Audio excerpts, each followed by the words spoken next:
Hello and welcome to the Onstage Colorado podcast, where the topic is theater in Colorado specifically, and theater in Colorado that's going on now. In today's episode, we've got an interview with Laura Jo Trexler, a dynamic singer, songwriter, actress, and pianist whose one-woman show that sets Shakespeare's women to music is being presented by En Toto 2 at the Champa Studio in Denver later this month. Before that, though, let's do a quick whip around of the state to talk about shows that are opening in the next 10 days or so. There's lots going on, new shows opening, and no shortage of options for getting out from another rerun of Friends to see some live theater. Okay, here we go. In Arvada, it's Bright Star at the Arvada Center through September 29th. This is the Steve Martin, Edie Brickell musical set in the Blue Ridge Mountains, and our reviewer, Lane Ware, will have a write-up on this one next week. In Boulder, All My Sons is being put on by Upstart Crow at the Dairy Arts Center through September 14th. Such a powerful show and an American classic if you haven't seen it. Tiny Beautiful Things, also at the Dairy. That's from the Boulder Ensemble Theater Company from September 12th through October 12th. It's a one-woman show with the fabulous Diana Dresser. And we have a new reviewer, Amy Drugan, in Boulder, who'll review this one for us. Also in Boulder, Ghosted, a paranormal mystery at Chautauqua, September 14th through October 27th. This is a pretty interesting event that combines a bit of theater, a bit of mystery, and a moderate hike in the beautiful Chautauqua Park in Boulder. Down in Colorado Springs, one for the kids, Busy Town, the musical at the Fine Arts Center at Colorado College, September 14th through October 13th. In Conover, Noises Off at the Stage Door Theater, September 6th through 22nd. Always a very funny farce to check out. At the Denver Center, it's Indecent, playing through October 6th. This is a story about Polish Jews and a controversial play back in the day about a lesbian relationship back in a time when that was not an easy choice to make. And there's a review on our website right now.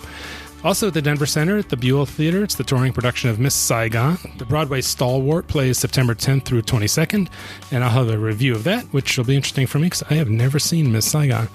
Also at the Denver Center, through the theater company, it's A Doll's House and A Doll's House Part 2 through November 24th. This is a fascinating tandem production of the classic Ibsen play with a more modern retelling that's part of the DCPA Theater Company season. Also at the Denver Center, at the Garner Galleria, a lot going on there. Irma Bombeck at Wits End through September 22nd. And over at the Curious Theater, it's Passover, running through October 12th, and I'll have a review of that. At the Vintage Theater in Aurora, The Best Day of Your Life, through October 6th. This is the winner of the 2018 Vintage Theater New Play Festival, and it's a world premiere comedy drama by Philip J. Kaplan and directed by Jonathan Underwood. It's billed as a unromantic romantic comedy. Also at the Vintage, The Addams Family, September 11th through October 27th. This replaced a show called Parade, so if you had that on your calendar still, it's The Addams Family. At Town Hall Arts Center in Littleton, it's Cabaret through October 13th. At the Benchmark Theater in Lakewood, The Quality of Life runs September 13th through October 6th. Two cousins and their husbands reconnect after each experienced devastating loss, and they discover that their opposing perspectives help them find peace. On our reviewer, Lane Ware, will be at that one. At the Meisel Arts Center in Denver, Dancing with Giants, presented by Theater Or. It's a dramatic comedy set in the years before World War II. Short run, September 13th through 15th. Up in Evergreen, it's Cabaret, put on by Ovation West Performing Arts, September 13th through October 6th.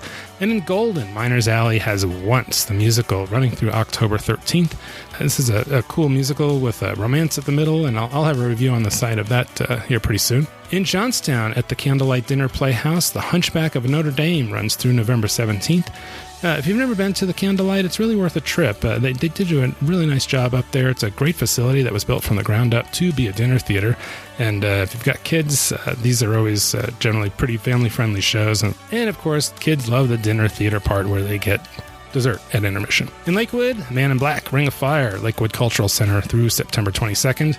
In Longmont, at the Longmont Theater Company, it's Motherhood, the musical, September 13th through 22nd. Sounds like a funny show that obviously will appeal to moms and probably dads too. It's all about pregnancy, minivans, empty nests, grandkids, the whole shebang. And up in the mountains in Silverthorne, Lake Dillon Theater, it has Barefoot in the Park, Neil Simon Classic through September 22nd. It's also a good time to go up to Summit County and probably start to see some of the leaves changing up there. Okay, next up, my interview with Laura Jo Trexler. Her one-woman show is called Play On, a musical romp through Shakespeare's women.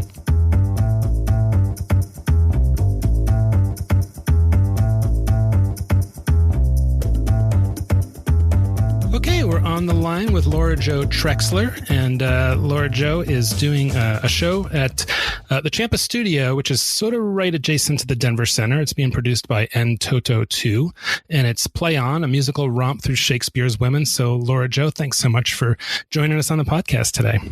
Oh my gosh, it's my honor. Thank you so much for having me. So I wanted to ask a little bit, but we were talking a little bit before I was pressed record here, but you're a Denver or Littleton native. So tell me a little bit about your background, and you've done quite a number of shows before we talk about the one you're doing now.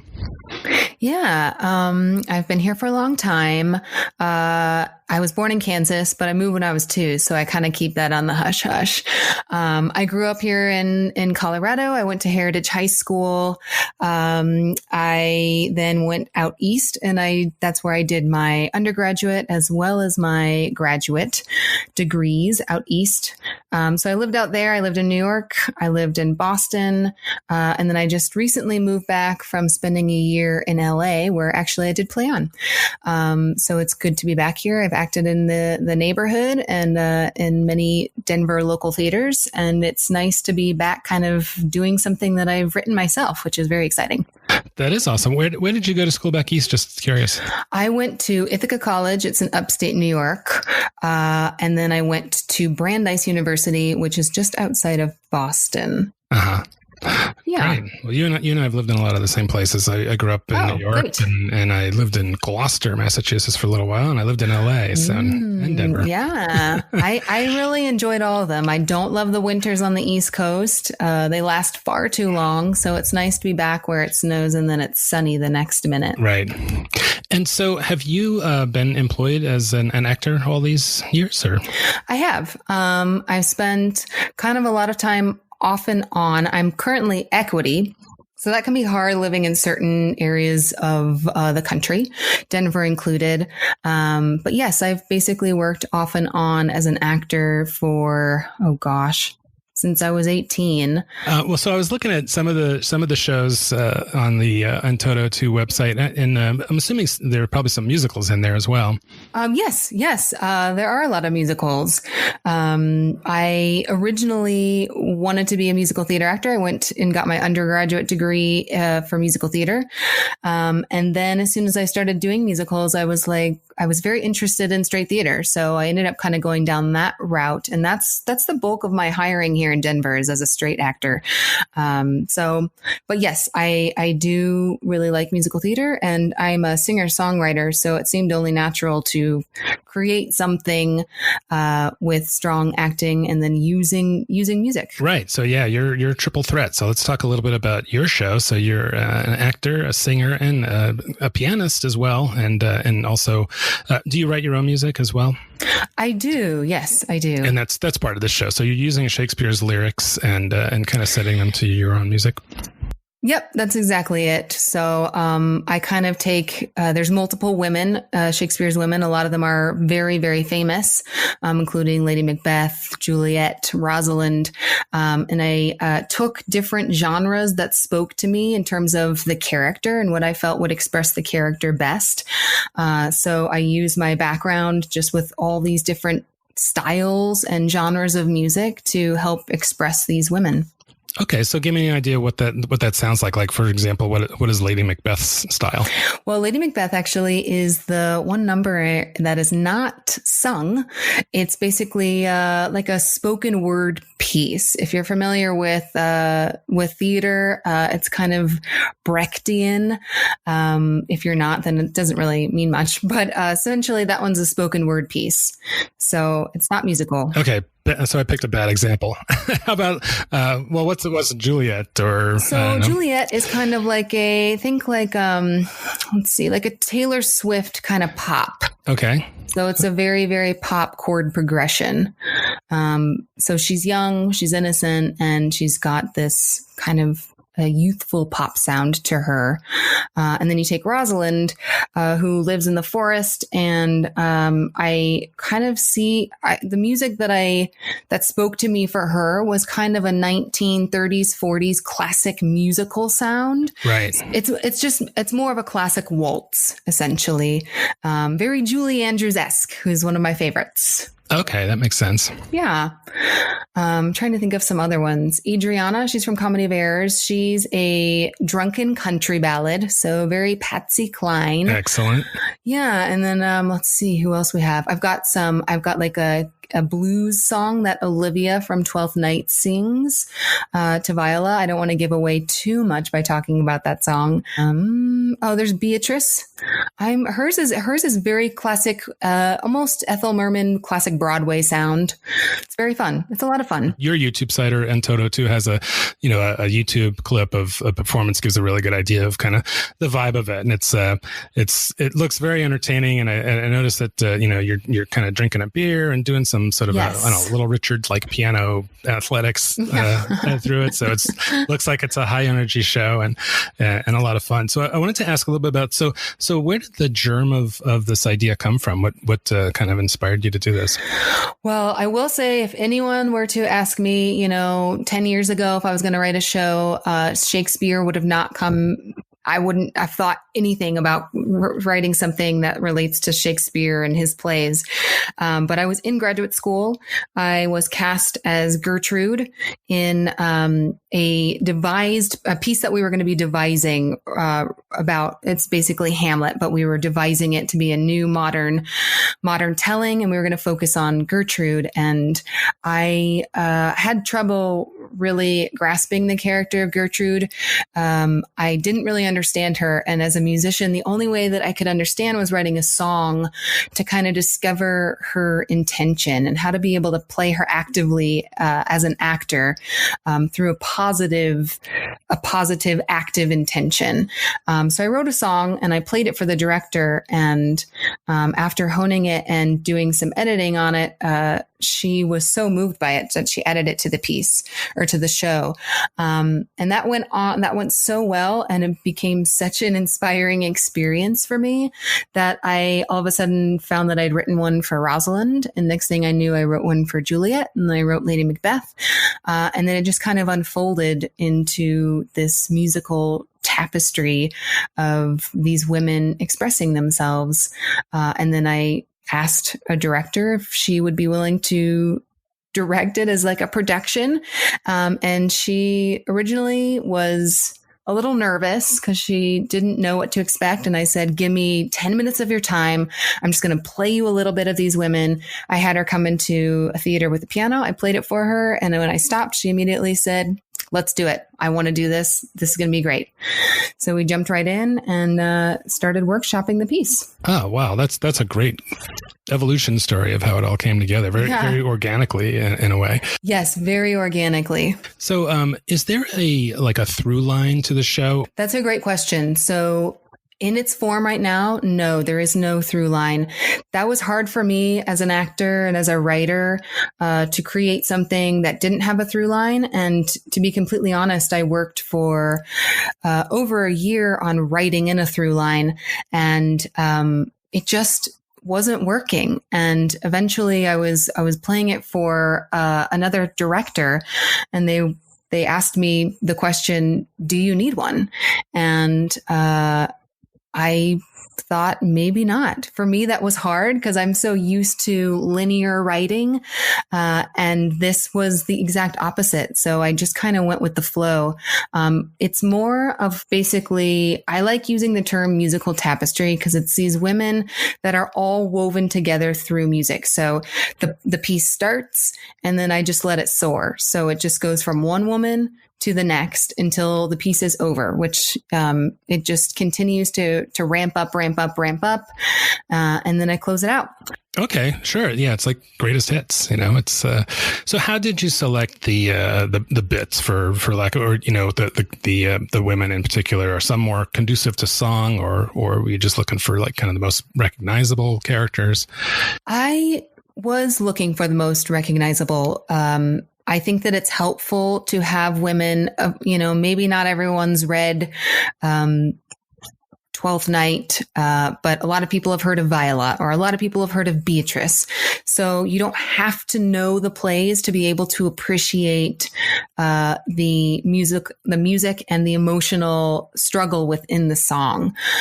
Yeah, it's helpful to have really famous people because then people follow more. Adriana is probably the most obscure, but her piece is so fun that people don't even care. They don't, if anything, they're like, I don't know that play very well, and I'm going to go back and read it, which I love sparking that curiosity in audience members. So it's nice to hear them go home and want to read the plays. So that's awesome. And so the other, I guess, point to make is that it is a fun show. So there's looks like there's a fair amount of humor injected into it. Yes, there's all sorts of ups and downs. So there's, yes, there are places to laugh. There are places to cry. There are places to just be present with each one of these women. And it's staggered so that it is kind of an emotional roller coaster for me as the performer, but also as the audience. And you don't know what to expect. And people aren't going to know going in what style of music is going to represent who. So it's all just kind of a free flowing show. And it just comes one woman at a time. All right. And so you developed this show out when you're in LA, and that was where it was first performed. And so this is the first time you're doing it in sort of your hometown? Yeah. Super exciting. Yeah, that's great. So you'll have all your friends and family, and I know I've been wanting to do it here for several years, and it can be kind of hard to produce your own work or get your name out there or just get people interested. So it was really wonderful being able to do it in LA. I kind of fell into that experience by accident, or I guess you could say fate if you believe in fate. But once people saw that it was a piece where there was interest and other theaters and other states wanted to bring it in, then, it piqued other interests. And I find that that's it becomes a chain reaction, which I think happens a lot when you create your own work. And once you get it out there and you get people listening, then some people it's going to just be passed along. Yeah, that's wonderful when it works out that way. So in Denver, and Toto 2 is Susan Lyles, and it's a theater company that sort of focuses on works by women. So how did you and Susan get connected? I know Susan as an actor, and obviously she's the producer and runs And Toto 2. It's her company, and she cast me in a New York reading a couple of years ago for a show, and we got along, and she had kind of been following me as I moved to LA and saw that I produced it. And I honestly, on social media, was like, is there anyone in town who wants to produce this? And she reached out to me, and we naturally work well together. So I was absolutely honored and super grateful to have her be so enthusiastic about it and jump on board. Oh, that's great. Yeah. It's a cool space, the Champa studio there. It sounds like Yes, I love it. It's so interesting and intimate. It's so nice to find a found space and then create a theater out of it. That's part of the fun. Yeah. And so what's next after this? Do you have something else on your calendar coming up?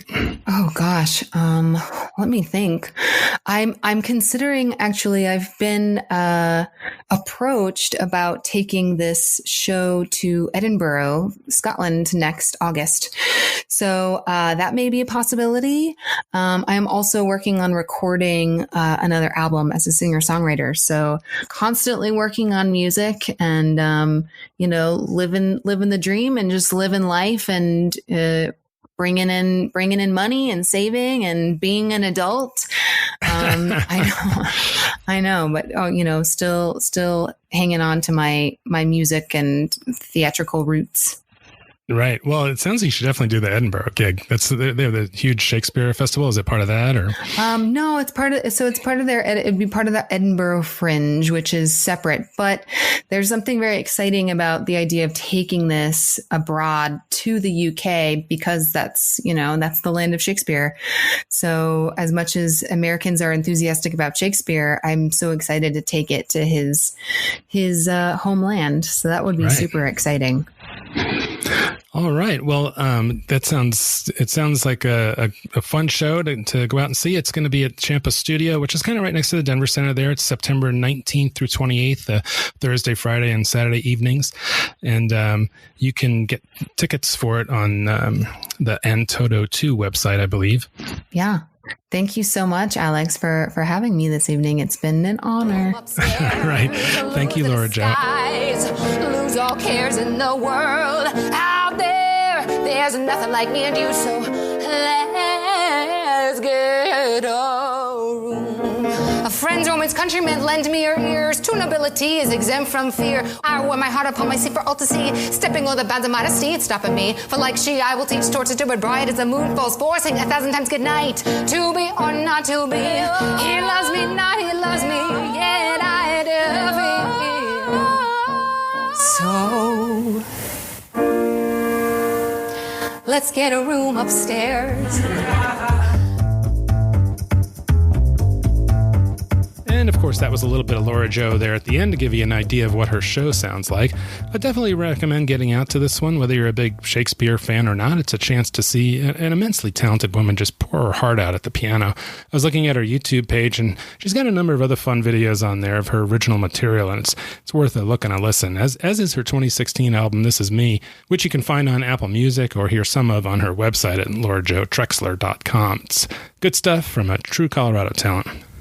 Next week on the pod, I'll have an interview with Pesha Rudnick, artistic director of Local Theater Company in Boulder.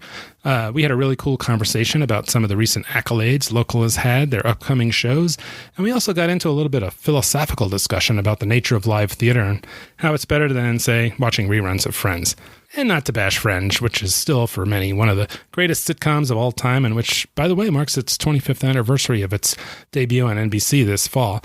It was so well written, and the cast was so perfectly aligned with the times that it's resonated with a lot of people for many years, and I'm sure there's being a lot written about Friends right now, but I really enjoyed a piece in the New York Times that explained pretty well, I think, the show's appeal. All right, so that's our pod for this week. Please tell your friends about us. Check out the website at onstagecolorado.com and subscribe wherever you get your podcasts. Thanks for listening, and we'll see you at the theater.